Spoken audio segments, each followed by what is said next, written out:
We are back. Sam Seder, Emma Vigeland, Majority Report. We got a lot to talk about. Yes.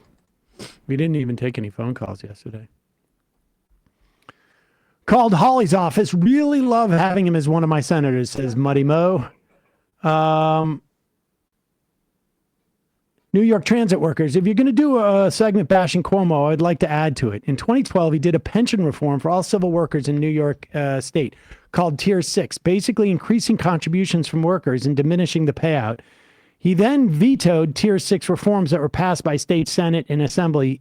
As a dig at our union, TWU Local 100, they endorsed him both times, second time over Cynthia Nixon. Yeah, it's the union stuff with him, very, very transactional. He knows how to do that. He knows how to punish people, and people are afraid of him. And that's why the voters have to push back in this instance.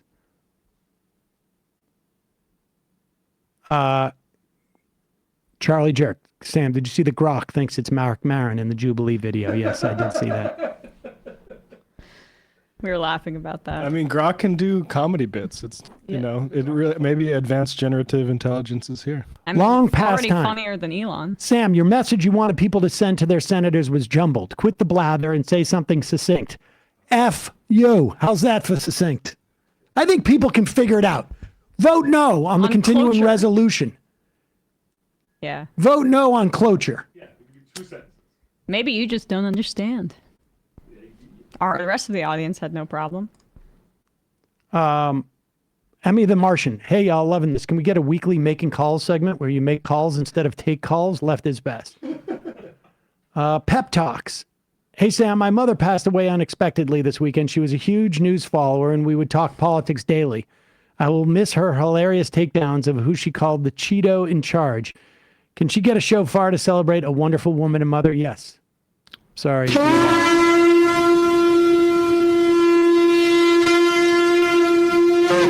Rest in peace. Oh,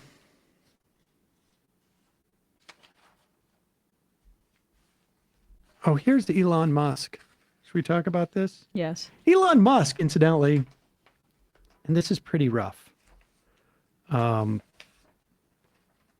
because of Donald Trump's tariff policies and because of the cutting of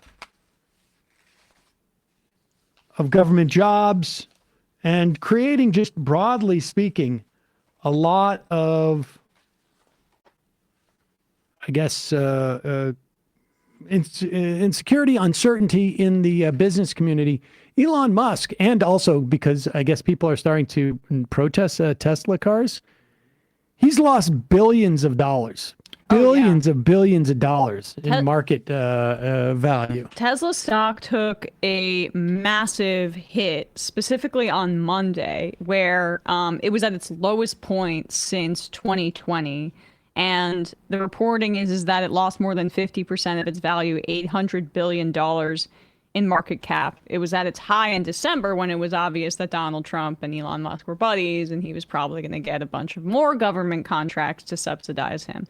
But between the two SpaceX back-to-back explosions, the declining Tesla sales that was already happening, and then the acts of protest were in France, Tesla cars were set ablaze. In Boston, Tesla charging stations were set ablaze. There are other incidents throughout the country, including just picketing and making it so that people feel like they don't want to financially support this guy who is dismantling the administrative state to get rich. There's a plastic surgeon in Worcester that has a gold Cybertruck that is in the press talking about, hey, let's be nice to everyone with different political beliefs. Oh, God. Well, I mean... Worcester's been just on a real awesome tear lately. I love it. Elon Musk down $148 billion. This according to Bloomberg News.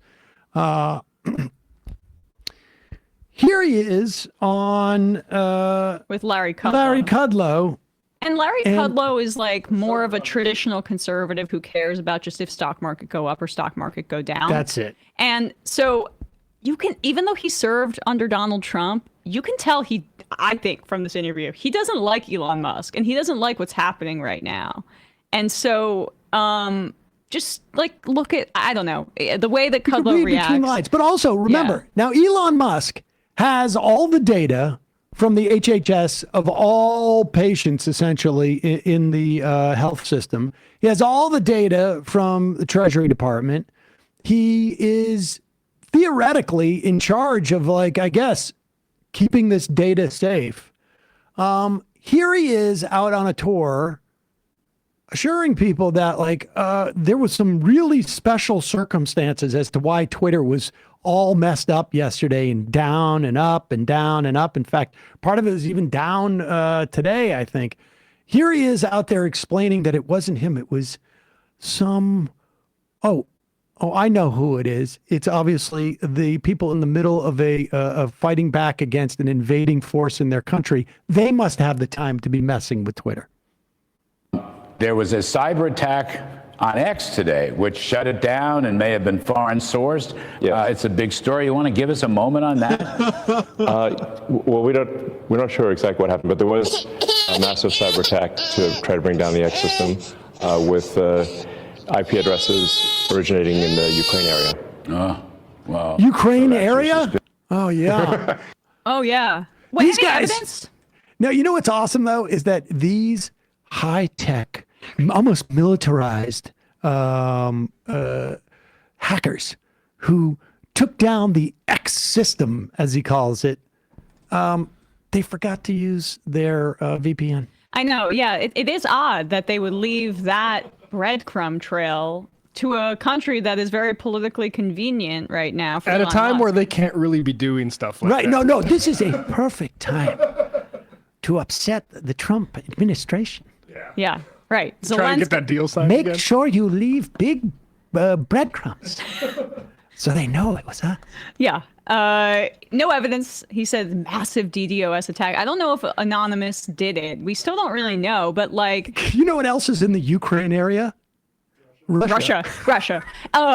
Totally. But like, this is the guy that we want rifling around in the Treasury with access to our social security numbers, our bank information, our medical information, and that he's seemingly feeding into his AI platform because he's so behind, say, I mean, in China and DeepSeek, but even OpenAI, he's behind. So like he's combing through our personal information and putting it into his like database, which was, I guess now it's an it's the X system because he's trying to turn it into a payment app akin to PayPal. So that's where he's grabbing this information from. And look how easily it was hacked into. Oh my God! Did Kudlow follow up on that? Like, how isn't it strange for hackers to show their IP address? So Yeah. A massive cyber attack to try to bring down the X system with IP addresses originating in the Ukraine area. oh, Wow. So that's your suspicion. Is the website, is the internet up? Is it up yet? It's up, yeah. It's up yet. Okay, good. But I Kinda. just was looking back. okay. Wow, you really dug into that, bud. Although Kudlow does ask him a question, maybe this is a good opportunity to just play the next clip where he's basically asking him about like, hey, so your stock price took a massive hit, lost 50% of its value on Monday since its peak in December. Your rockets, he's not saying this, but your rockets are crashing, and you're doing all of this so that you can like feel like a king and steal everybody's personal information for your new like Venmo payment system on X, and just torching his reputation in the process. I mean, Elon Musk's favorables have just completely fallen off a cliff. And in this clip here, do you have it, Bradley? No, the part where he looks like he's going to cry. Oh, yes. He looks like he's going to cry when Kudlow asks him about like the state of his businesses here and how he's going to keep juggling all of this. And I'd imagine some members of the boards of his companies have the same questions as he's on ketamine and maybe some other things publicly all the time. And that was only growing over time, which meant if we didn't do something about this, then there won't be any money for anything. We'll just be servicing debt. And you know how to read an income statement, and you know how to read a balance sheet. You've had some business experience. I'm kidding, but Yeah. you know about this stuff. Yeah, I mean, really, I just don't want America to go bankrupt. Pause So it. it's a call to Well, you know what? Maybe you should do, if you're really worried about this, why would you stop billions, in fact, trillions of dollars of revenue from coming in? Yeah, well, you cut taxes. All, I mean, when you start to like dig into what Tesla's business model has been, which is like not actually making money off of the cars they're selling, but making money off of the carbon offset credits that they get. You know, that they sell to polluters. Government program. Maybe it starts to make sense as to why he doesn't really realize that you need income coming in from in any way to fund your production. But continue on this stuff. Yeah, I mean, really, I just don't want America to go bankrupt. So it's a call to action. You're hearing a call to action. Yeah. You're giving up your other selfless. stuff. I mean, how are you running your other businesses? With great difficulty.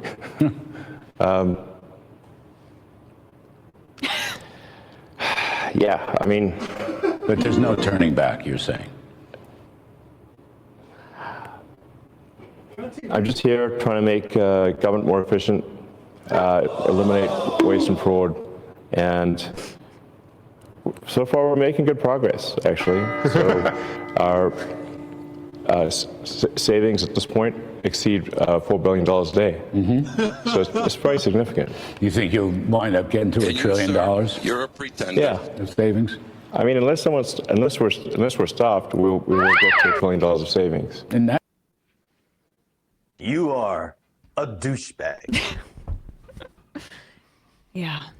Was it all worth it? Was it worth it? Like, you could have just been the richest guy on the planet, but not enough. Oh, he'll still be. Oh, he still will be, yeah. That's the thing. But it does hurt his ability if this continues, this protest movement about Tesla. If that continues to crash, and like, there's some shady accounting. We don't need to get into it right now, but like, there's a. You have your intel service. I mean, I should, yeah, I need to call out to Nassau County, but like, green car stocks was, and everyone should check out Crystal Ball on TikTok. She's a great explainer about this, but there seems to be some smoke around the idea that 4 car dealerships in Canada sold 8,600 vehicles in just 3 days, which would mean that the 4 stores would have to average 2 vehicles per minute. And the reason that that's significant is that once they hit that quota, they became eligible at the last minute for $30 million worth of electric vehicle rebate grants from the government of Canada. That's convenient. How many times, and you know, still needs to be more reporting on this, we will see in the coming days, but how many times has he done this? Maybe whoever bought those 8,600 vehicles certainly wasn't people coming in off the street and just saying, I'm going to buy a car right away in 30 seconds, and doing that over and over again across these 4 dealerships. How many times is he doing this? This is like the conservative book sales thing, where they want to get Bill O'Reilly to the top of the charts, and so they buy all his, killing books with the money that's at their disposal. What I would love to audit, talking about auditing, I'd love to audit Tesla. I'd love to audit SpaceX and see if there have been some decimals moved around or money that's unaccounted for. Because when he talked about how if Kamala Harris wins, he feels like he's going to be going to jail, what did he mean by that? He could have just been hysterical and having a really bad come down that day, or he could have something to hide.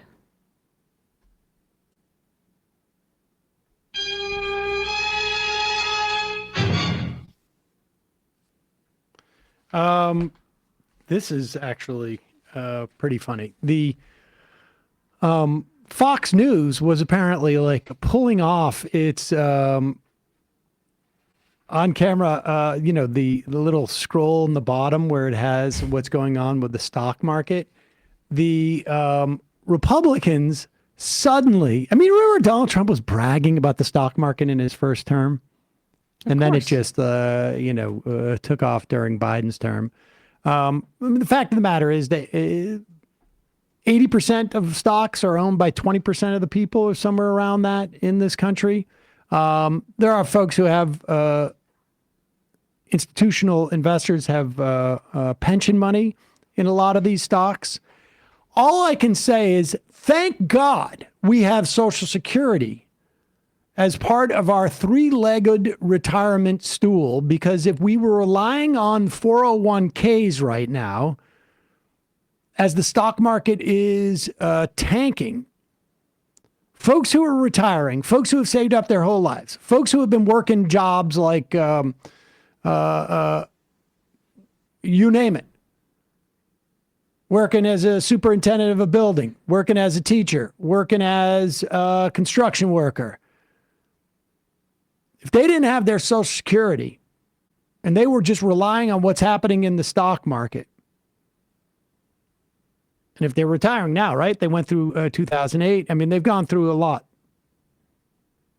And if you got to retire, if you plan to retire right now, or you're planning to retire in the next 6 months, you're asking yourself, do I do it now? Do I take it out now? Or do I wait? Is it going to come back up or is it going to go down? Don't know. Here is Newsmax Rob Schmitt. Now, they are pivoting from don't worry, everything's going to be fine to, hey, maybe it's actually better if the stock market tanks.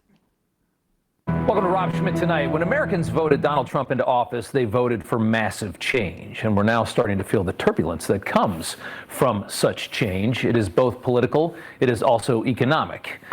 The markets tanked today. Investors worried as Trump works to reimagine the American economy and our foreign policy economically.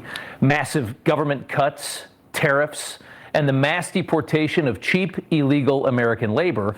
All of that is instability, and Wall Street hates instability. But it is important to remember as you look at the markets that as most Americans were gutted by inflation these last 3 years, those same markets as indicators were skyrocketing. So perhaps stocks need to take a nosedive so the working man can get a little relief from all of this inflation. Most Americans... Folks, let me just tell you what he just did there. You know what was also happening when inflation happened? People were breathing air. Yeah. Maybe if people stop breathing air, inflation will go down. There is no economist in the world, even the Treasury Secretary, said, well, we may get some inflation from tariffs. It's going to be temporary. And incidentally, that doesn't even include the economic implications of the retaliation. China now has added tariffs to a lot of our agricultural products. Yep. Chicken. Almonds. Yeah. Wheat. I'm sure Kowalski from Nebraska has already probably IM'd us and said, ooh, we got a problem. I'm sure he had. About the tariffs. Corn, too, which is... But maybe if the major stock product for market us. goes down, all the prices will go down. That's only good for people sitting on a large amount of money who can go on a shopping spree. Oh, you know what? Not people worried about egg prices. You know what will go down? The price of stocks. Right. And so all those guys hoarding all that cash will be able to go back into the stock market. Is there any more to this, or do we need to? Yeah, let's hear a little more. A little relief from all of this inflation. Most Americans have little engagement with Wall Street, maybe a modest 401k, which at this rate will cover a few years of their retirement if they're Wall lucky. Street, then. Pause it! Right now, Trump... Bless this man! Despite the fact that he is making up some type of relationship between the stock market going down and inflation dropping when we're going to impose tariffs, if we impose tariffs. Despite that, he understands that this 401k experiment started essentially by Ronald Reagan has been an abject failure for the vast majority of Americans. They can barely, first of all, they can barely save on their own. The vast majority of Americans. And then they are basically left to the whims of the market, the stock market. I mean, what percentage of Americans even know how to buy stocks. And then I'm talking like literally how to buy stocks. And then the ones who do, Yeah. what percentage of them knows what stocks they should buy and end up not losing money? I mean, a lot of them are going into crypto instead, which has a whole nother set of implications. But we can keep going. I don't know if you can put crypto in your 401k. No, you can't. But I just mean in terms of like when they're trying to create their own financial stability, a lot of folks are buying crypto, and that is widely speculative. Yep. Yeah. Cover a few years of their retirement if they're lucky. Right now, Trump is attempting to reimagine our entire economy because it's not working too well when you really think about it.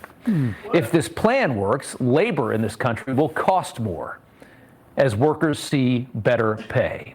Less outsourcing and fewer illegals plunging the pay scale. Oh, damn it. Deportations could also bring relief on home prices as well. Less demand for housing. Pause it for 1 second. I got news for you about the workers and the wages.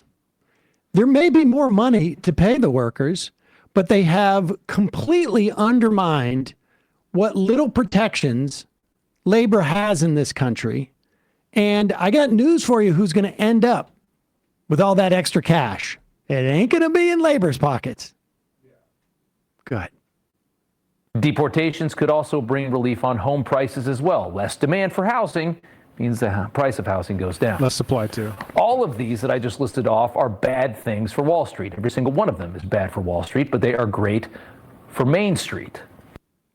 The tariffs are going to function as a regressive tax, a compounding sales tax that is going to be borne more by the bottom 90%, even more in the bottom 50%, even more the bottom 20, 10%. That's what a regressive tax is. It's just compounding an already existing one. The idea that Donald Trump is motivated to raise labor prices, something that he has been in media for decades saying is too high and is making us uncompetitive in this country, is a joke. That's part of what they're doing, I think, with firing the federal workforce as well. They want to move more and more people into the private sector and at the whims of capitalists. And I'm sorry to be reverse racist, but I am just like flummoxed that is not the Rob that we from Newsmax that we played yesterday. That there are two hosts named Rob that look exactly alike on Newsmax. We played a clip. It's a different Rob. Wait, what? There's Rob Schmitt and Rob Finnerty, and they are both Newsmax hosts, and they could might as well be identical twins. This is the guy we played yesterday. What are you saying? You have trouble telling them apart? I'm saying I just can't believe that they have all two Robs hosts, look alike. both named Rob, both on Newsmax, and both, anyway. They don't want to make it complicated. I understand that they're using like the 3D printer for these right wingers, I guess, but whoa. 20-minute poop club. Oh. Your Jubilee video is getting around. I'm catching my students watching clips of it and looking shocked and laughing at some of what the conservatives said. Thought you might like to know. Yes, that was actually my hope. It's gotten around more than I kind of expected it to. Mila told me you got to do that. Oh my God, everybody is talking about it. Your Jubilee thing. We've got to talk about it at least a little today, right? Yeah, let's oh, this is pretty funny. So apparently,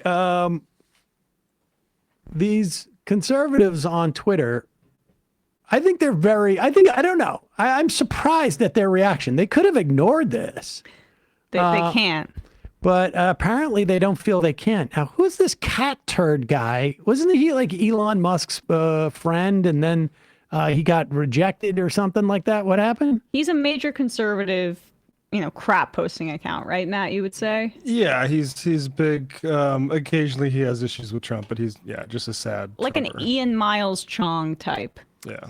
So Okay. they saw this guy that you were debating, and because This is the guy. This is the picture of the guy who was telling me that folks get tax cuts if they hire black people.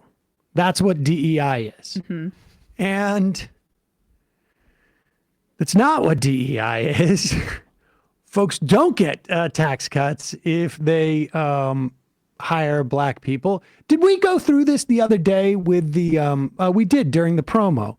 There is a program where you will get tax cuts if you hire, this is the work opportunity tax cut.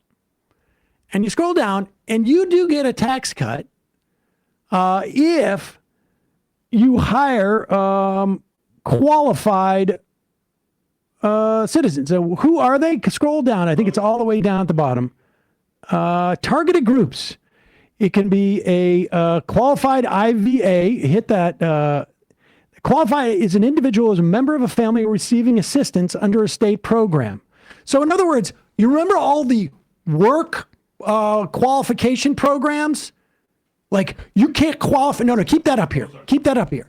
You can't qualify for Medicaid unless you get a job that all the Republicans want to do. Well, this encourages that. For, people in lower income. People who are getting family assistance under a state program, the way you get them out of it is by getting them into a job, according to the Republicans. So that's what they do. Or if you're a qualified veteran, this is the thing that he was complaining about. Or if you're a qualified ex-felon, right? Because you want people to be able to work and you want to encourage ex-felons to get back into society and rehabilitate. Or a designated community resident. Click that. You got to be 18-year-old and under 40 and have a principal residence within an empowerment zone or rural renewal county. And what does this do? It encourages businesses to go to rural areas or encourages businesses to go to struggling areas within a city or in a suburb. Set up the business there, and it makes it's essentially a subsidy for the business. A vocational rehabilitation referral. Click on that. That is, if you are have a physical or mental disability, and you're still working on working on that and rehabilitating, and you can get a job. That's qualified summer youth programs, qualified SNAP benefits recipients, qualified security income, that's SSI income recipients. Long-term family assistance, qualified long-term unemployment recipient. Now, there may be black people who are there. Maybe you have a black guy, he's served in the military, he's a vet, but that's it.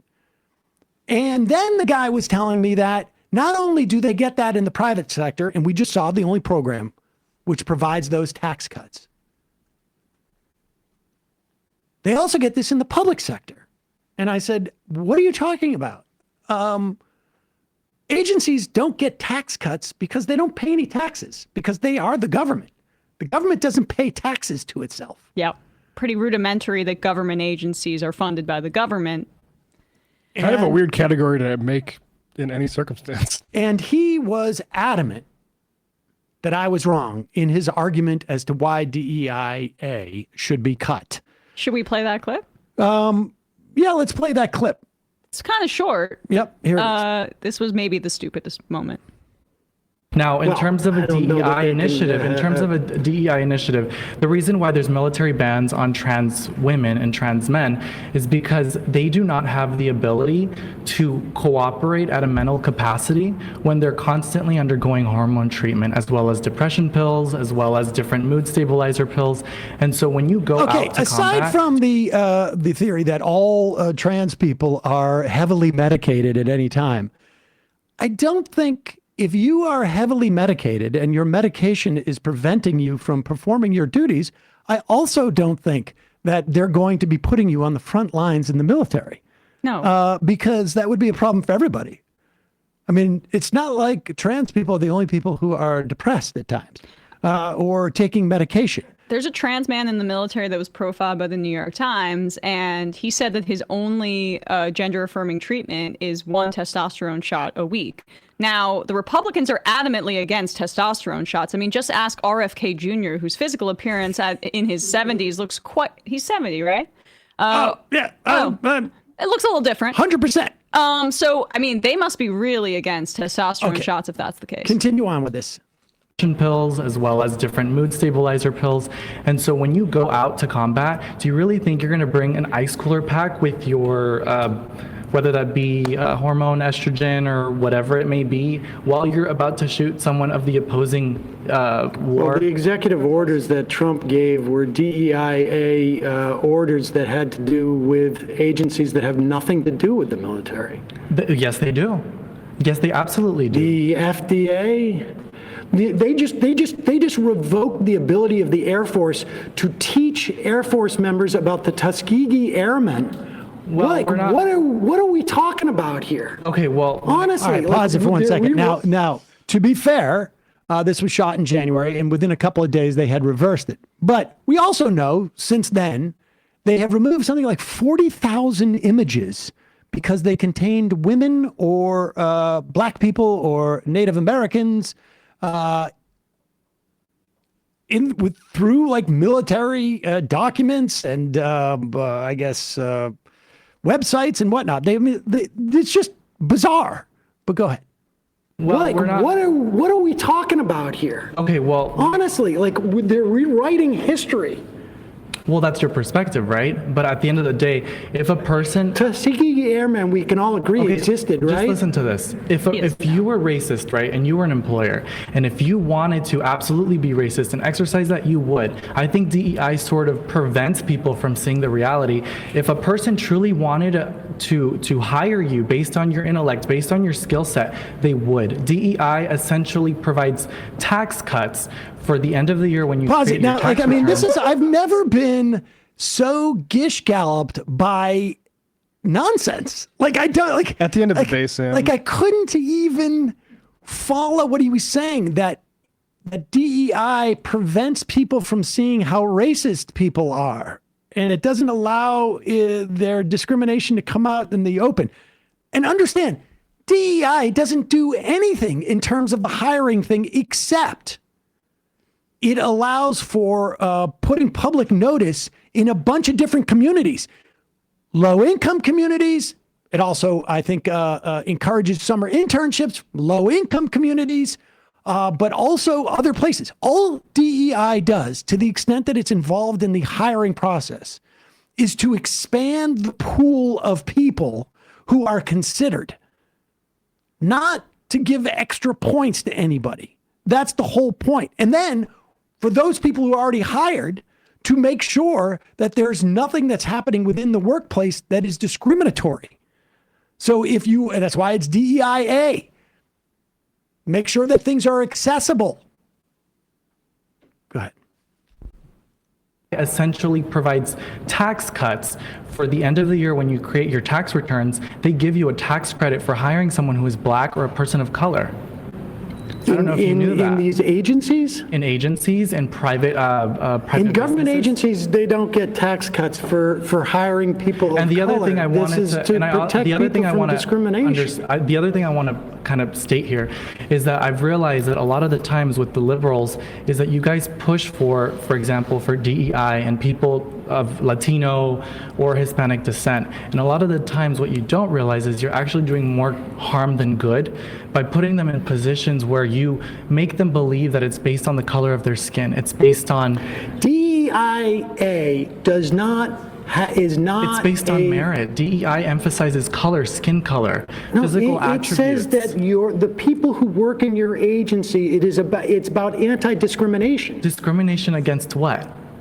Against people who may have different cultural mores, may have different. But that's irrelevant to a job, right? It should be based on merit.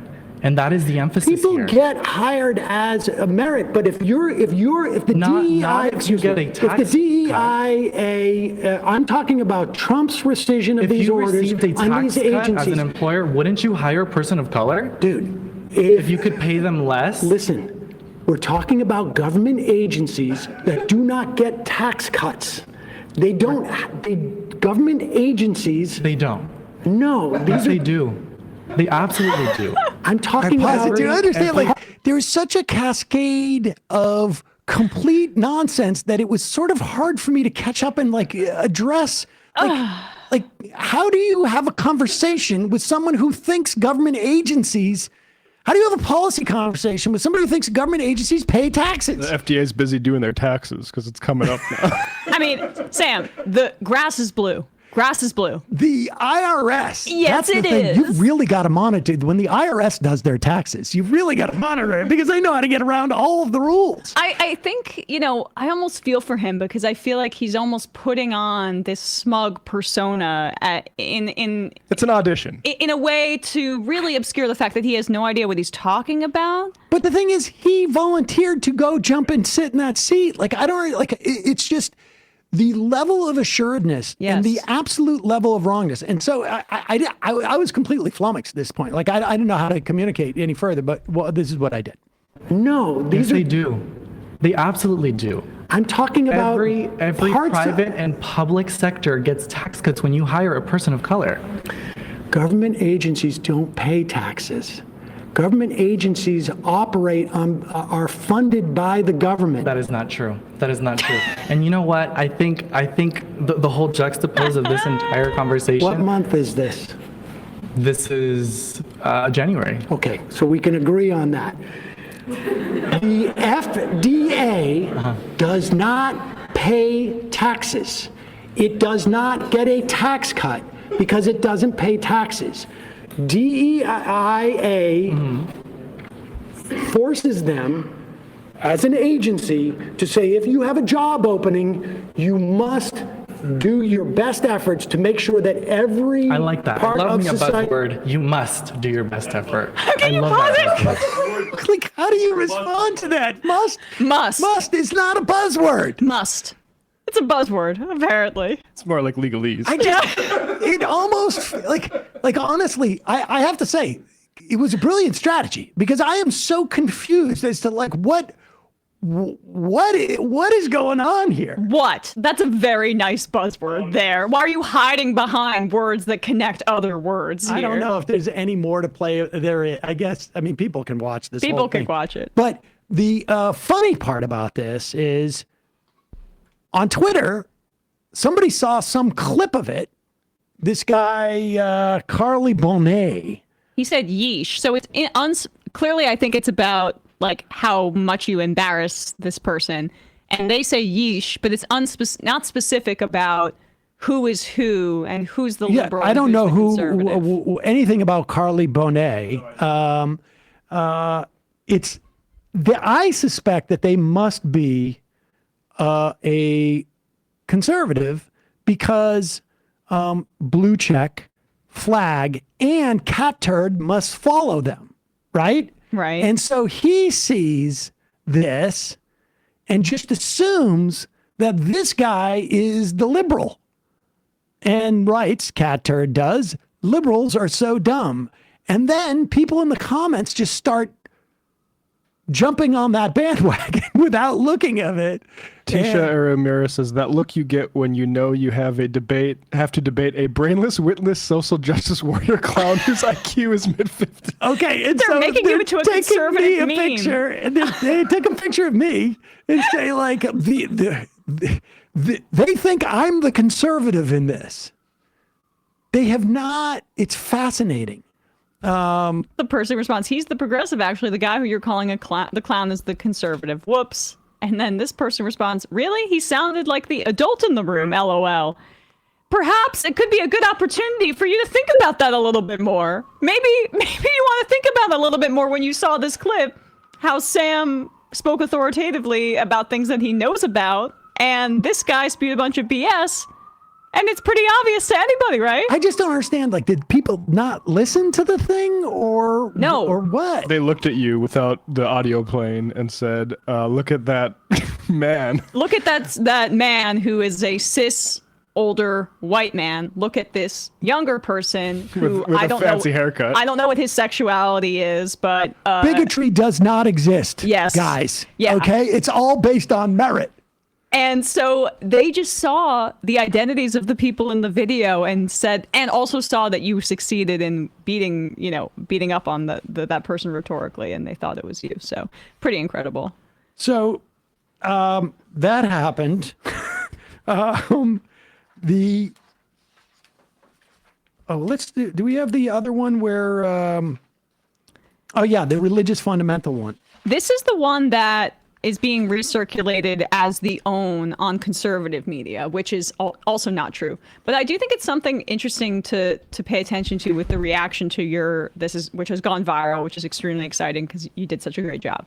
But like the fact that they saw the way that left-wing spaces responded to this debate and how much you humiliated these people that don't have basic knowledge, and they feel like they need to counteract that. So both Matt Walsh and Charlie Kirk tweeted about you. Matt Walsh tweeted about me last week too. Right. And I think Knowles too. Yeah. And they were like, oh, Sam Seder owned. And they used this clip as the example. I disagree. But it's the same thing with the cat turd thing. It doesn't, they didn't even, most of them aren't even watching the video. They want their people to go to the comments, and because the comments are massively in favor of Sam, they're trying to brigade it. They're trying, and this happened with me with Tim Pool too, where the post-millennial and Elon Musk got on board when, I thought I did a pretty good job in that debate. And then you, like 12 hours later, have all the conservative accounts at the same time saying Emma owned or now Sam owned, because they always think that they are so terrified of not being cool or being sidelined in the culture. So they flood the zone with a bunch of propaganda as a way to combat it. It's cope. Well, there's a lot of cope around this, but I will say that I don't think I handled this guy as well as I could have. Now, with that said, the prompt was, unless you are a billionaire or a xenophobic nationalist or a religious fundamentalist, voting for Trump was a mistake. And I wanted to phrase it like that because I wanted to explain to these folks why Trump's policies favor only billionaires in terms of relative millionaires and whatnot, but certainly billionaires, and why they only favor a certain amount of xenophobic nationalism, or it is great for Christian fundamentalists. I probably should have said theocrats. Right? And my assumption was that I was going to be in a position to explain that these elements are part and parcel of the Trump administration. I did not anticipate that multiple people would come up. There was no billionaires there, but there was, it turns out, a xenophobic nationalist who came up and was like, why is that a bad thing? Who works for Elijah Schaefer and the guy fired by Glenn Beck for sexual assault accusations. And I didn't go into it. I mean, on some level, it's a choice. Like, you can hate immigrants. Like xenophobia means something. It's not a made up word, although I think that woman actually said it's a made up word. All words are made up, incidentally. But they have a meaning. It's in the dictionary. And for me, it is, it's obvious. It's self-evident that that's a bad thing. And really, on some level, my bet is, in that instance, that the majority, maybe not the vast majority of people, maybe not the people sitting around me, but certainly the majority of people who are going to see this are going to say, hey, wait a second. I'm not a xenophobic nationalist. Yeah. Like, we're seeing this already with immigrants who are like, well, I thought they were only going to take the criminals. And so that was my theory there. It was also my theory with approaching the question of theocrats. On some level, it is so self-evident to me that you don't want to live in a religious theocracy that it took me a while to realize, like, oh, with this guy, he is promoting a religious theocracy. And I didn't really do a good a job as I could have, I think, in refuting it. But we're not refuting that it's a religious theocracy, but that why it's bad to live in a religious theocracy. Because 10 years ago, this would have been self-evident, but we're in a very reactionary right-wing time. And I do think that they are also overreaching here by thinking that this plays beyond their little circle jerk. That's the thing, is that I don't think I did as good a job as I could have, but I still... I didn't have to, because that guy made the case for me. Yeah. But here is this exchange. Okay, so I would like to touch on the religious fundamentalist aspect. Are you an atheist? I'm a Reformed Jew. I don't have a strong belief in the existence of God, but I don't think that religion in and of itself is bad. Okay, so what's wrong with religious fundamentalists? So like when you said trans rights and women's rights or something like that? Well, the problem I have with religious fundamentalists, and really more, I guess it's really theocrats, Okay. is that they want to impose their morality that comes from their religion on the rest of us, and I don't. But morality, from your view, is going to be a preference, right? It's not morality; it's a preference. So morality without a foundation is going to reduce you to a preference. Well, I have a foundation for my morality. Which is what? It's a humanist vision of what basically creates as little suffering as possible for as many people. Okay, so you're like a consequentialist? Utilitarian? I don't really. Okay, pause in there now. They couldn't have known this, I don't think. That guy could be a Tim Pool fan. It's possible, but this, of course, was the whole gotcha that Tim Pool had. And what I should have said in this moment is, I'm like Thanos. But you did laugh because I did laugh. No, it it totally occurred to me that this was like about Tim Pool, but nobody else was going to get that. But here's the thing. Here's what he's saying to me. And I don't think I really understood what he was getting at until much later in this conversation. But what he's getting at is he's arguing that his version of religious fundamentalism is the most sound version of how you should have, provides for him the most sound vision of how life should be and how people should be organized. And he's trying to make the point when he says, like, you have no morality, it's just preference. Ultimately, it is a preference. I mean, one's vision of the world is a preference. I like my vision, he likes his vision. His argument is that his vision is better than mine because it has a foundation in a moral code developed by God. And that mine is just flimsy because it's not developed by God or whatever version of God that I have. Just continue. Just keep that in mind. That's what he's trying to get at. But let him speak, because it takes me a while to sort of like realize, oh, this is, okay, I see what you're saying.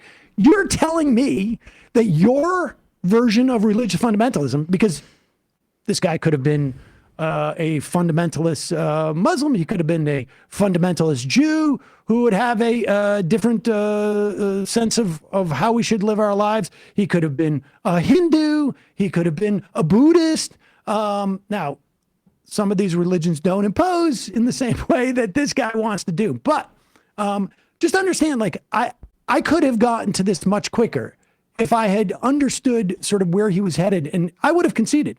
Yes, it's a preference. We have different preferences. Continue.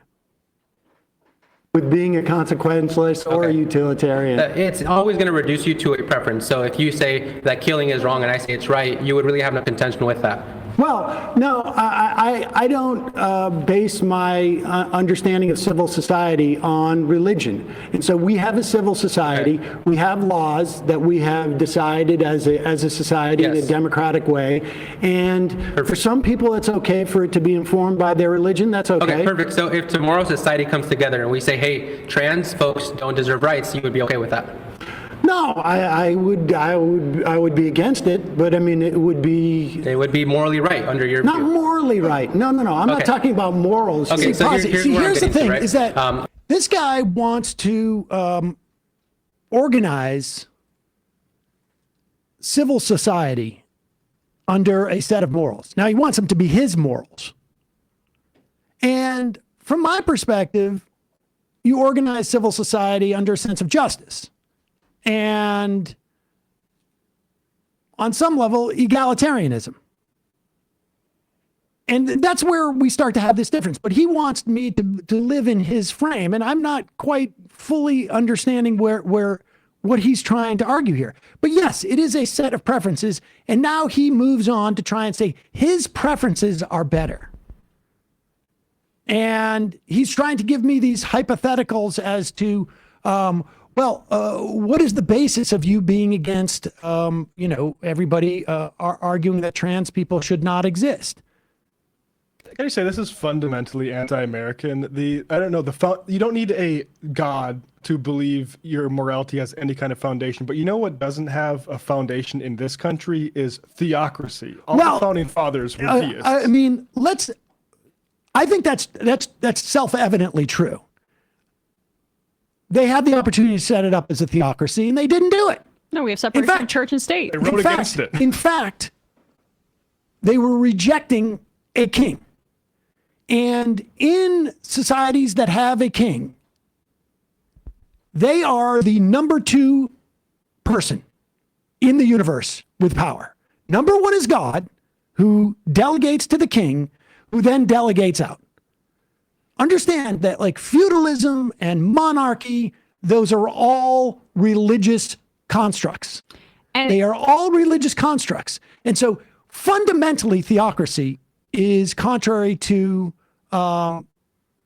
American life. But that's not the argument that he even wants to make. He's trying to make an argument that religious fundamentalism, his version, incidentally, religious Christianity, and not just religious Christianity, but fundamental Christianity as he understands it, is the best system on its merits. And I don't fully realize he's trying to make this argument yet. All right, but continue.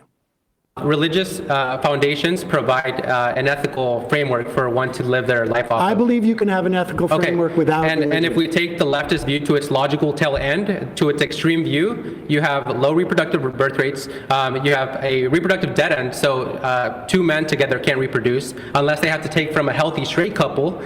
Religion provides this foundation. Okay, pause it right there. So now all of a sudden he's the utilitarian. He's the consequentialist, right? If you take leftist views here and you don't follow God's prescripts, again, as he understands it, then we have low birth rates. Yep. Okay. As a utilitarian, this guy should know, like, well, all right, maybe in theory, but that's not a danger.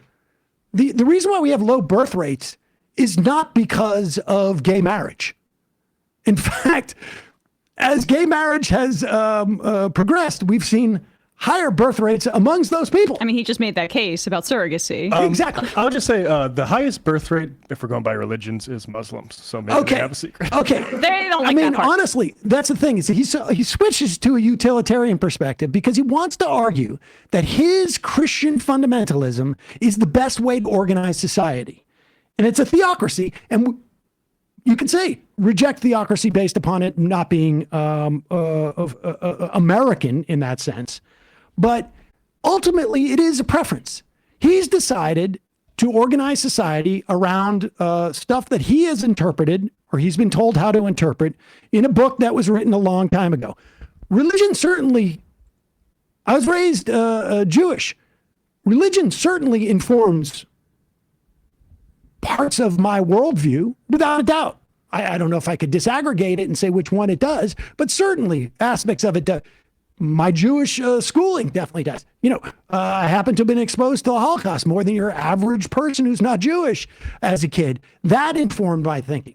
There are a lot of things that inform my thinking. It is not, and I don't even have to make the argument that I think it's better if you're not constrained by a book written by somebody who was aspiring to power 2,000 years ago or 3,000 years ago or 5,000 years ago. I don't even have to make that argument because we can just do it on its merits. We can just say, my preferences are that women are not subjugated and are not second-class citizen. My preferences are that people have the right to express themselves in their sexuality. My preferences are that people are treated the same regardless of whether they're gay or straight in terms of marriage. My preferences are that if you are a member of civil society, you follow those laws. So if abortion is legal, if contraception is legal, you don't get an out if you want to be a pharmacist and not provide that. But they feel threatened, and this goes back to, as long as I've paid attention to politics, religious fundamentalism feels threatened by a more like collectivist worldview that is about making everybody's lives better, because that is something that contradicts their hierarchical view of society, right? So when they talk about morality, they don't mean morality, because it's not moral to drive trans kids to suicide, or to say gay people can't live the lives that they want to live, or to say that, as this guy will later say, women should be subjugated, and we'll get to that later. Though there's no morality there because of the pain that it inflicts upon people. So they have to prescribe an artificial morality, which in reality is just control, domination, a set of rules and prescriptions that make them feel like they can make sense of the world because of who they are subjugating and dominating. And what you're talking about threatens that, because it's not connected to a hierarchy or to this set of rules. It's connected to humanism. And I don't even have to argue. I think you can. One is more moral than others. I'm just arguing that as a vision for America, I am willing to put my vision for America, where women have the same rights as men, where black people have the same rights as white people. Let's not make any mistakes here. Anti-miscegenation laws were justified on religious grounds. When the religious right started to get active in politics in this country, it was because they were not getting tax cuts, or they were not getting tax.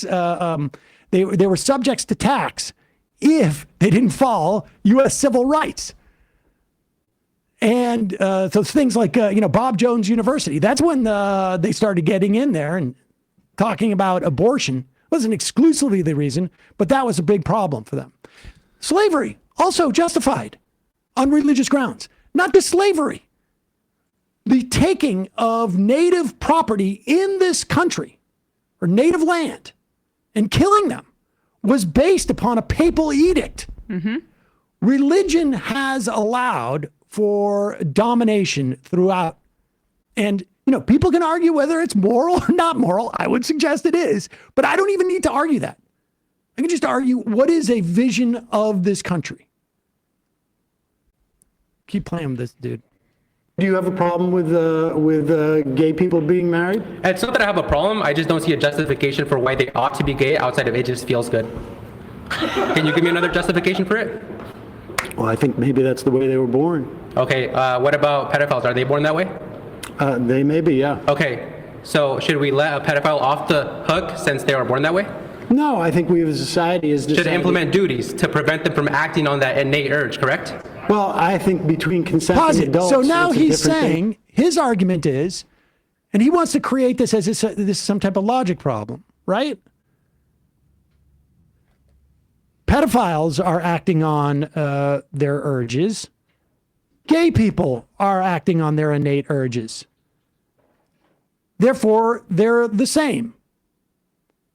The implications of these two things in his mind are the same. And if we can tell pedophiles, hey, don't victimize children who can't consent, subsume that urge, then we could say that's a gay people. And so now he's saying it's about consent, right? So that's what I say. I say it's about consent. And here is his argument after that. And his whole point is like, you, Sam, have no, you just look at it case by case and assess right. What is right and what is wrong. And he can't do that.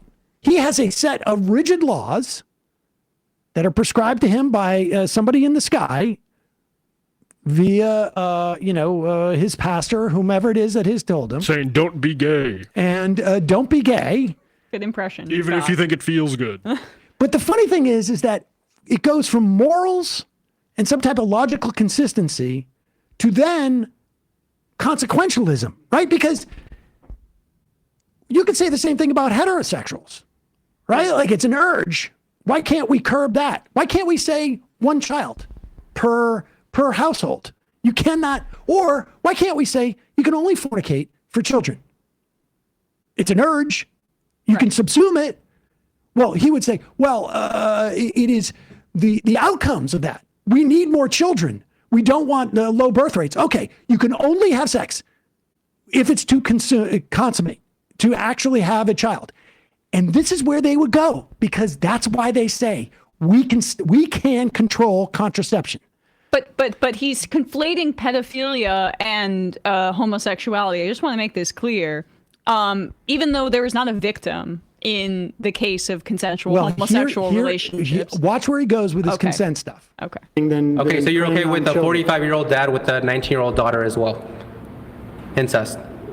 No. If they consent, you're okay with that? No, I think society has also determined that it's like it's not beneficial. Right, there's duties and obligations that we have. So religion provides those duties. Life isn't about freedom and exercising what you want. I mean, so first off, in his world, life is not about freedom and exercising what you want. Now, he keeps switching between the consequentialism of you can't have gay marriage because it doesn't produce babies. And then he goes back to it's just these rigid laws. Life is not about what you want. It is about laws that have been set down literally from stone, from God. And it's not about consent. It's about society making choices here. But this is why, based upon what he's saying, the next step in saying you cannot have contraception is where they lead to. Because again, it's not about having fun. It's not about choices. And just like we tell pedophiles to curb their urges, we can tell gay people to curb their urges. And then we can tell straight people, curb your urges. Sex is only to procreate. And that's their standing. Well, not straight people. Half of straight people. Well, they would, listen, guys can do that on the side, but as long as it doesn't, interfere with their thing. I mean, that's why they will shut down abortion. And so I could have done this much quicker by saying, yes, you have a preference. I have a preference. Let's articulate those preferences of what society should be. How do you vision? And here is one of the elements that this guy, apparently he has this on his avatar. Put this picture up. This guy, one of his visions is not just subjugation of man and women. Here he is. Oh, we should go back to him because I think he does say that actually. But here it is. He's holding up a sign. Women should not vote. And he doesn't mean they should make the choice to not vote. He means they should not be voting. Right. Because what is also religiously decreed is that in terms of Christian fundamentalism is that a woman is under the auspices of her husband, and that women came from the rib of man and they are thus inferior and they're to be dominated. That's what this is about. Watch where he goes with this. Religious doctrine. No, because you just admitted we need duties. We have responsibility as a society to keep us functioning, to keep us thriving. Your leftist view, the liberal view, doesn't provide anything besides it just makes me feel good. Religion does. So what's your argument? What's my argument as to why I don't want you have no your contention. religion to? Well, it feels good is better than God that I have somehow access to says so. Well, I mean, I should have early on said, I concede. One is my preference, one is your preference. Let's just lay them out and see what the American public wants. Because it's quite possible we could be going back into the dark ages where women are the property of men. And understand, this isn't just bad for women. It's bad for men. Of course it is. Of course, men are also victims of patriarchy. But like when he says it just makes you feel good, that's the rule that we abide by. Sam did not say that. Sam said that he is guided by, I'm paraphrasing, but a humanist vision of reducing the suffering in the population for everybody where he can. That is not what he said. But when he brings up examples like pedophilia and compares it to homosexuality, when he also brings up incest and he makes the daughter, who I guess is having this incestual relationship with her father, above the age of consent, and then he says, oh, the rule is it just makes you feel good. What are you saying? When you say that, oh, if we allow gay people to live their lives with, out being encumbered by the state, And then you liken it to two things that are objectively, I would say, immoral because they involve coercive power relationships, whether it be incest with the father having untold power over the daughter that I guess he's having an incestual relationship, even if she's an adult, or when it comes to pedophilia, where the child cannot consent. That's what makes those actions morally reprehensible and wrong, and why we should structure our society to make sure that doesn't happen. That is very clear. But he's basically saying that all of these things are the same and making it like honestly telling on himself. It's all a little sin, bit. is what he's saying. Yeah. Yes. It's all. What'd you say? It's all sin. It's all sin, but also, something that a lot of conservatives are curious about. Because first of all, I don't think that you have the right to corner what God is telling us is right or wrong. And there are differences between religions. And so my argument is, you're not going to keep halal or kosher, right? I mean, I don't believe that someone has a corner on religious truth. And the reason why we have a democracy is because we didn't want a king. And the kings came from the idea that their God said that they're the ones who's supposed to be king.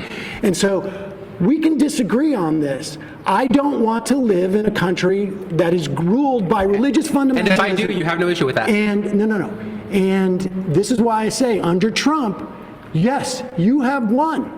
Yes. You have a Only bunch male of Christian. and female. You're right. You have a Christian One. nationalist, Yes, and which is necessary. And so I concede the point that under Trump, your Christian nationalism has gained an advantage under this. Sorry, we're going to have more kids. We're going to have less abortions. We're going to have more family. We're going to have stable family households. Sorry about better education. People, gay people should be outlawed. They should be straight. They should be straight. Women should be secondary to their husbands. Women should submit to the husbands. Women that doesn't mean they are slaves. Right, it doesn't mean they are slaves. It means they are protected. Okay, let me ask you then. Let me ask you. No. Should women be drafted? Should women be drafted? Listen, I think if they're equal, should they be drafted? I think this I'm sorry. is the Can you just pause it 1 second? See, this is where I should have gone. I should have gone to this at the beginning because this is the stuff that is really but relevant. Sam, you said this to me when I had regrets about things I could have done differently in debates. You always are going to have regrets. Oh, yes. No, Okay. I'm not- It was a slam dunk. But the point is just like, shoot, I lost it. What was he saying there? Damn it. I had one. Women in the military. Oh, the draft. This is the incel thing. They always point this up. We haven't had a draft in this country since the Vietnam War. If the draft were to be brought back, I would fundamentally disagree with that and protest against it because I don't think that anybody should be forced into conscription, especially with the way that the United States operates with empire and imperialism. So why do they use this example? The one thing that they can basically find in terms of where men were drafted, it's been over 50 years. Come up with a new example. Keep going. And I think Trump supports it. I think the Christian nationalists he has throughout his government are all going to work towards your vision. Yes. And my hope is that when people look at this, they say, hey, wait a second. I don't want my life to be dictated by the notion of a Christian nationalist prescription. Now, you may win out. I mean, certainly, like if you look at a country like Iran, they have a theocracy there, and apparently that's good for them if they want it. My final point is whenever I don't want to live in a My final point is theocracy. whenever we see people live out Christian values to its full extent, we see a great society. When we see people deviate from that, that's where all the problems arise. All right. I think you are at home in the Trump. Trump Thank you very much. And so, from the perspective of Matt Walsh and Michael Knowles, this guy won the debate, and on some level, that was to the extent that he won the debate, it was only because I didn't get to his prescription for what that meant quicker. Yeah. I don't think the American public broadly wants to have contraception that is outlawed, that wants abortion outlawed, that wants gay marriage outlawed, that wants trans people erased, that wants women subjugated, not slaves, as he said. Oh, they already good. tried that with the slaves. But I mean, But second-class citizens who can't vote. I mean, the question is, obviously, he doesn't want them to vote. Does he want to repeal all the laws that say that rape can actually happen between a wife and a husband? Because that's what we had in this country. You could not be charged with rape the vast majority of the country just 50, 60 years ago, maybe less, if you raped your wife. It didn't exist. Now they're You bringing couldn't back have Andrew a credit Tate. card in your own name if you were a woman 60 years ago. Yeah, I mean, misogyny 50. predates even like our current economic systems. It goes back as long as almost like written history does. So that the idea that that's just gone away right now is absolutely absurd. And we're in a moment where Andrew Tate just got released with the pressure from the Trump administration, a major misogynist influencer. Not a Christian though. Not a Christian, but I mean, he's all about subjugating women, so I'm sure they can get along. It's gonna well. be tough to do the fundamentalism, is all I'm saying. And was being embraced at that UFC fight by like mainstream figures like Mario Lopez. I mean, this is the kind of thing where the arc of history is not linear. There are points of contraction, there are points of expansion, and we are at risk right now of deep contractions of civil rights for a variety of groups. It's already happening, obviously, with trans people, gay people. North Dakota is already introducing something. Some Republicans there about overturning Obergefell so that we could not have gay marriage, and he said it right there. He didn't even say that there shouldn't be gay marriage. He said gay people shouldn't even be gay. Exist. There was another moment where one of the conservatives was basically saying like, I don't think people have a problem with gay marriage. Who here would have a problem with gay people kissing? And like half the people raised their hands, and they're like, oh. I just want to say, I think there's a risk at labeling these people or understanding these people as representative of young people or even young conservatives in general. And I take Emma's point. I think like misogyny is something that will be rearing its head. This religious stuff, there's no gas in that. The religiosity is cratering. It's continued. Just last year, a separate study released in January found religious membership of young Americans was lower than the other demographics. 29% have no religious views. They're not going to be able to turn that around with media, in my opinion. Maybe that's quixotic, but this Christian version of nationalism, I hope they lean into that because we will exactly. And that's why that is my point in saying where I could have spent whatever amount of time we had in having him just read off his vision for America, because I think it's completely out of step. And I think it's very easy for a lot of conservatives or people who vote for Trump to ignore the fact that the head of the OMB, Russell Vought, the head of the Secretary of Defense, the Vice President, the Chief of Staff, are all Christian nationalists in this country. Yeah.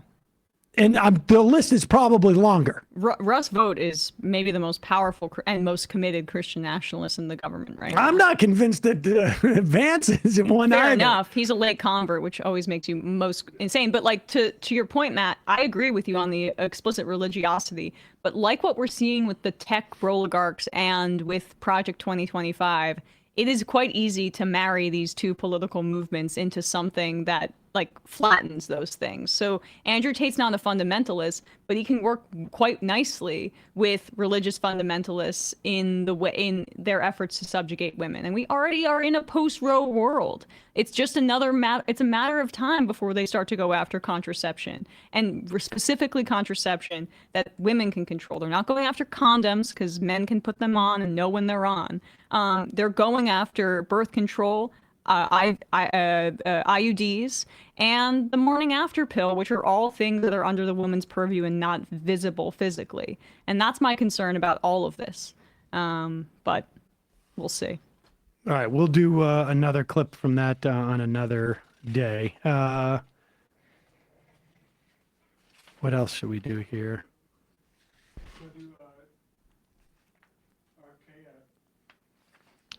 Oh, yeah. Oh my God. This is like one of the most depressing things I think I've ever seen. Oh my gosh. It's definitely overdone, the idiocracy sort of comparisons, but looking at this still, where it's obvious in advertisement. Can you put this up? I mean, oh my God. So you got to feel for RFK here. He looks so tense as he just looks upon all that fried food. He's like, another humiliation ritual? Oh my God. The big thing for Kennedy was that he wants to get fast food places to stop using seed-based oil.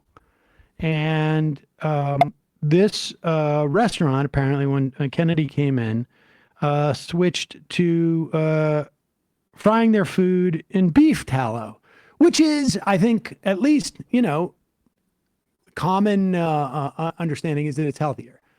Tallow and ghee, I think, are considered better things to fry in. Now, we should also say, like, the number, is it number 2 at HHS, is a seed oil executive. So I don't think that they're super worried about this trend amongst the restaurants. But I'd also say this is probably not where I would start to look for what's going on with the American problems with health, is what exactly type of thing we're frying all of the fast which food French fries are fried properly. I mean, but the amazing thing is too, is like, I'm old enough to remember when Michael Bloomberg got rid of what was it? The sodas? No, before that, the plastics that were in, I can't remember what it's called, but it was part of like fried food, and it was literally a plastic at its most basic structure. Is that the pink sludge stuff? No. It is, what is it, Matt? It's trans fats, right? Trans fats. Oh, trans Yeah, fats. trans fats. And he got rid of those in New York City. I think the Republicans thought that it was trans people. So it was the people were so outraged. They were so outraged. I mean, people remember when Michelle Obama tried to like get better food in schools, and they were so outraged. But leave us alone. They were eating like Cheetos at the RNC. Oh yeah, in protest, and now we have Maha. But I guess Michelle Obama isn't taking enough human growth hormone for it to look healthy for them. All right, so here is RFK Jr. with Sean Hannity going out to have a hamburger and bringing a camera crew with them. By the way, here you go. Here's just take the red mask and I'll take those braids back for you. Okay? Oh, okay. Is that? This is you, Sean. Oh, this is me. Okay, thank you. And Secretary, this is for you. All right, gentlemen. Enjoy. Thank you. You didn't pick up my Coke, did you? Get your Coke. I got you, buddy. The small with the little ice. Well, I'm not going to drink it all because he's going to yell at me. I'm only kidding. And Steak and Shake just switched out. And people are raving about these French fries. You taste them. They're amazing. Pause it for They one really second. are. Now, he's having the Coca-Cola, which I'll tell you is incredibly unhealthy for you. It is just sugar water with chemicals. Good thing this is beef tallow on my Good. Yeah, I'm really doing it up with the beef towel. You know how you can tell someone is just like a crappy person who's old, usually older, or like the male version of a Karen, is when they touch people, like the wait staff, or like touch them without their consent. Did you see how Hannity did that? Did you forget my Coke? Slapping him on the back. Why did you get to touch that guy? It makes whatever. All right, I stand corrected. Chemical engineer tells me trans fats are not considered plastics, but they're sort of like it. But fair. All right. Fair enough. So going back here to RFK is now going to tell a story that everyone can relate to. Yeah. When I was a kid and I traveled in Europe, Europe is great, always had great food. The French fries were always a disappointment because we had the best French fries here. They had pommes frites over there, and they just didn't taste right. Freedom fries. The best French fries in the world are in Europe. I order them every time I go to Belgium or France or any place else. And the French fries here just don't taste right. And you taste these, it's a completely different experience, and the customers are raving about it. Other companies, Steak and Shake has been great. We're very grateful for them for RFKing the French fries. They turned me into a verb. But also Popeyes. By the way, a plastic straw. Thank you. Thank God. I can't stand those paper straws. I hate them. You hate the sea turtles, right? Pause it. Incidentally, I mean, what is sort of fascinating about that exchange is I remember one time, people will remember I used to do a radio show with Kennedy years ago. We were friendly, but not best of friends, and we were not in the same location. But I do remember distinctly one time where he was telling me a story of off the coast of Cape Cod. He was helping rescue a sea turtle that was trapped in a fisherman's net. And those straws actually do end up killing sea turtles. Many sea turtles. That was why we banned them. That was why they got banned. And to see him have to like either not care about that anymore or pretend that he doesn't care is and make a joke of it is fascinating. It's a humiliation ritual. This is the other. He keeps making him eat fast food on camera. Donald Trump does, including the McDonald's thing. And I just wonder, like, because he likes doing this. You know, RFK is not going to mandate that McDonald's use this oil. They'll do it for whatever this place is. I'm not that familiar. We don't have them in New York City. Steak and Shake or whatever they refer to it as. But Trump's like not going to allow it to go for his favorite products in McDonald's. Like that's not what this is going to be.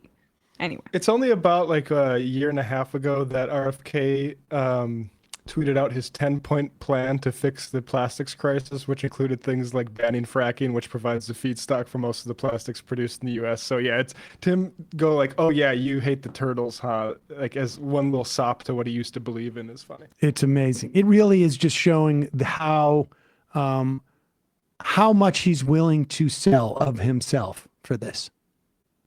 But Popeyes, Outback, Sweet Greens, Buffalo Wild Wings. Yeah, they've all made the switch, or they're in the transition of making the switch. We want to do everything that we can to incentivize these companies to be transparent, to switch over from ultra-processed food, and to be part of this movement to make America healthy again. As Health and Human Services Secretary, and there is great paranoia and fear. You're going to force people. You're going to take things away from people. You're going to force companies to do what, this Steak and Shake is freely decided to do. That's not the case. No, I mean, I'm a libertarian outlook. People should be able to make their own choices. If you want to eat a donut or seed oils, you should be able to. You should be able to exercise informed choice. You should know what that product is, what's in your food, and what the health impacts are. And that's all we're going to do. Yeah. We're going to incentivize. I mean, how does that help the turtles that he used to care about? Okay, I'll stop using plastic straws. Of course, though, however, there may not be paper straws. Why would there? If it's cheaper to make plastic straws, broadly speaking, I think everybody agrees that plastic straws function a little bit better than paper straws. Where's my choice to get the paper straws?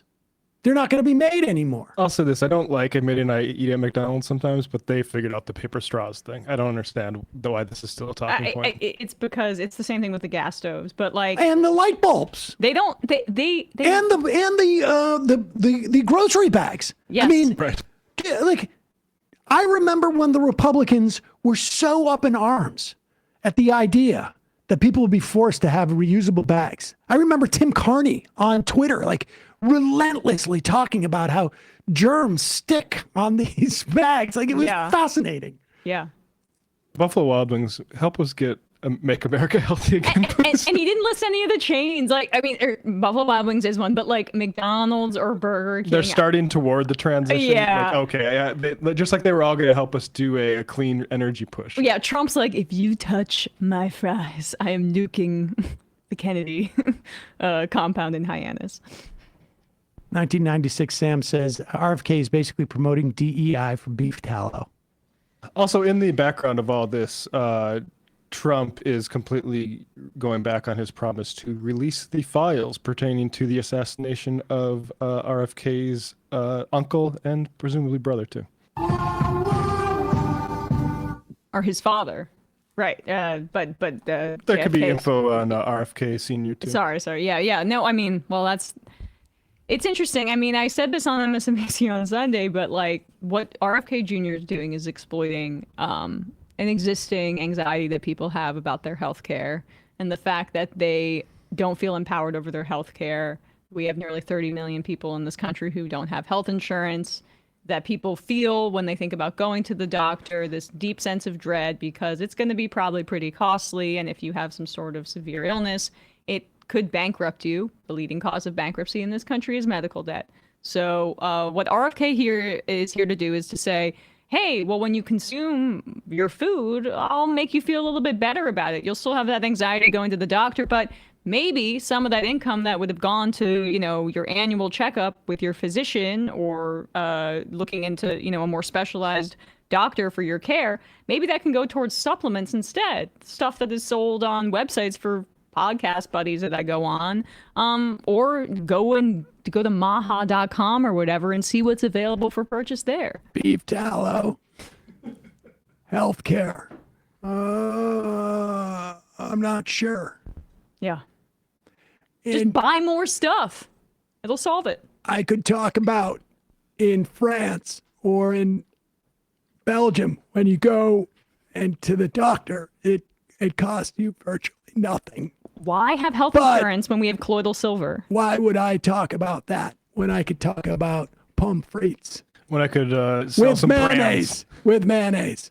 That's the way to really eat it. The RFK, I gotta say, pommes frites with the mayonnaise. I don't know if it gets my Pommes frites are not as appetite good. going to hear somebody say they RFK'd the French fries. I think I'm probably gonna stay away from Is those. he really defending the thick French fries, the pommes frites? Is that what he's referring to? Pommes frites. That is Beef tallow. That is inaccurate. Beef tallow. He's also wrong. The crispier and the thinner the fry, the better the taste. You imbecile. As long as you don't get health care. Yeah, yeah. That's the important That's thing. the important thing. I'm always traveling across the world eating French fries. I mean, they really need to bring back the freedom fries thing.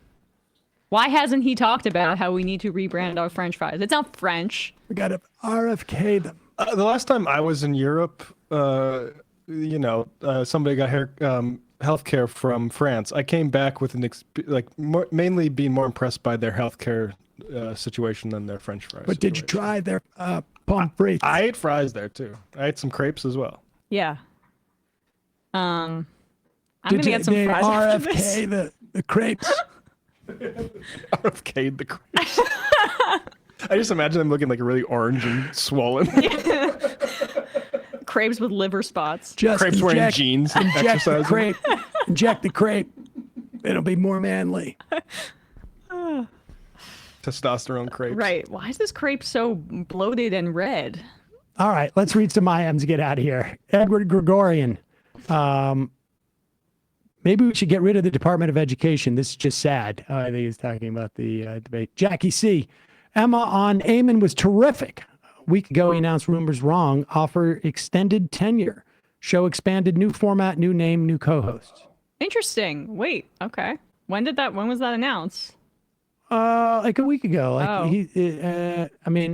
He said that the rumors were wrong and it's moving. I don't know exactly what it. Oh, okay. I don't know how to Well, interpret he's very, very nice and really appreciate his advocacy on Gaza, which I did tell him. Teacher Dan. The Democratic Party establishment doesn't seem to be interested in harnessing the grassroots energy. Bernie Sanders still seems to be capable of rallying. Granted, he might be old for another run, but I think he could wipe the floor with Trump and any other Republican and a good number of weak-ass Democrats. I think the danger is right now is they're trying to stroke up the reputations and the credit of some of those establishment center-right faves. Look for a Mayo Pete run with a Cuomo endorsement. That sounds like the grossest order you could make at a restaurant. With a side of Cuomo endorsement. Oh my God. Nuclear power GDP. Sam, I listened to your Jubilee video and some of the people made me want to stick a fork in my eye. How do you remain calm around such je ne sais quoi? I got tired a little bit. I got a little bit tired. Well, they are, as you were saying, they're gish galloping you. And also just the way that they were sprinting to run to tripping over themselves to sit in that chair. Well, that's the and part of humiliate themselves. I know that's the format, but not. It's a silly format. But I tried to watch. I watched a lot of it, and they don't know what they're saying once they haven't formulated their thought before they sit down, and then it just gets worse for them. I think it might have been more productive if it was in a place like, I don't know, Kansas or Iowa or Maine or anywhere. LA is not exactly the place you want to. Yeah. Crypto bro, Sam, your Jubilee thing perfectly encapsulates the frustrations with talking to MAGA family members. You can have clear, defensible points that are founded in reality, but it does not matter. They simply just don't listen to you. Yeah, it's true. But understand from my perspective, I'm not going there to change those people's minds. Although that one kid who didn't believe about the 45% poverty rate cut, he came back to the green room. I showed him on the phone. I like that guy, I think like in 5 or 6 years. Planted the seed. And Maybe. I think about that when I argue with my family at like get-togethers. Is like I am basically arguing for the younger people that are witnessing it rather than trying to change my people's minds. 100%. 100%. And that's why, that's the only reason why I keep harping on that fundamentalist, because I should have had that fundamentalist do exactly what that white nationalist did, which was you just go. Yeah. You express your vision of what's going on. You define what's going on here. Because I just don't think that the American public, A, is quite clear on what their positions are, those people's positions are, and B, doesn't realize how closely associated they are with the Republicans. And that's what I want. That's what I'm there for. So I don't, when people are, when that guy's saying that type of gibberish, I'm happy. Detective Dubois, the Long Island Stasi are out in full force. Trump retruthed a Washington Times article that had a pink triangle symbol crossed out. Oh, jeez. That was what the Nazis used. Ben Shabibo, DEI debater. Don't get me started on poutine. You know what that is? Poutine? Yeah. Yeah. It's a thing they slather fries in like Montreal. Yeah, it's the Canadian food that I'm sorry I've never tried, but looks very gross to me. Yeah. Kowalski from Nebraska. After harvest, we expect commodity prices for agricultural goods to slowly increase over time as supply gets used. In mid-December, there was a massive jump at the USDA published that they had miscalculated our harvest and it was much smaller than initially believed. So farmers ended up selling grain at a deflated price for a month and a half. We were about 20% down from 2025 highs around a month ago. Not only is this not the right time of year for drop prices to be dropping, we haven't even felt the impact of the South Hemispheric harvest yet, but it's making planning for the upcoming season incredibly challenging because we have a month to decide what we're going to grow. I'm mad. I'm sorry. Organize your farmers into a revolt, Kowalski. Oh, man, he's already on that. He's been doing that for a long time. Lincoln. We need DETM. Deport Elon to Mars. All right, 5 more. Woodworker. Emma's NBC. MSNBC. MSNBC. Oh, that's pretty good.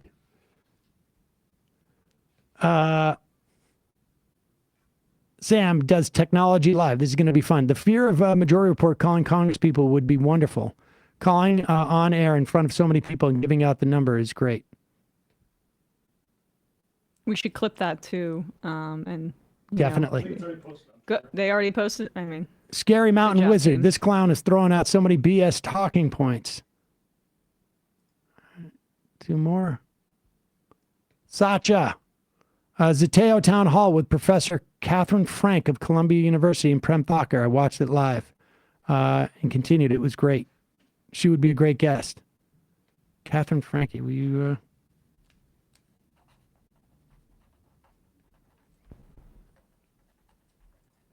Okay. And 2 more.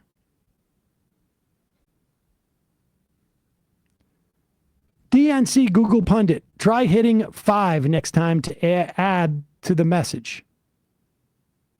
Hitting 5 next time to add to them. Oh, okay. And the final IM of the day. Dave from Jamaica. Traveling the world to eat American food. LOL. Do you guys think Gen Z is more right-wing? It appears they might be. On certain issues.